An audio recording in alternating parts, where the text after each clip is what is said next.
नमस्कार मंडळी, तू ही रे माझा मितवा या मालिकेच्या पुढील भागामध्ये आपण असं पाहणार आहोत की बाबाने अर्णव आणि ईश्वरीच्या लग्नासाठी परवानगी दिलेली असते।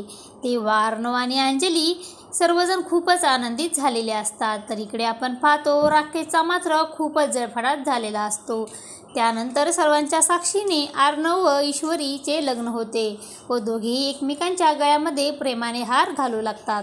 तर तिकडे आपण पाहतो राकेशचा मात्र अतिशय जळफळाट झालेला असतो आणि तो स्वतःशीच बोलतो आणि बोलतो की ईश्वरी, तू माझी नाही झालीस तर मी तुला कुणाचीही होऊ देणार नाही। तुला आणि त्या अर्णवला मी कधीही सुखाने संसार करू देणार नाही।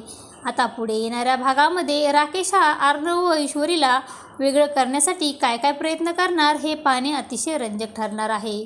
तू ही रे माझा मितवा या मालिकेचे सर्व अपडेट पाहण्यासाठी आपल्या चॅनलला लाईक करा, शेअर करा आणि सबस्क्राईब करायला विसरू नका। धन्यवाद।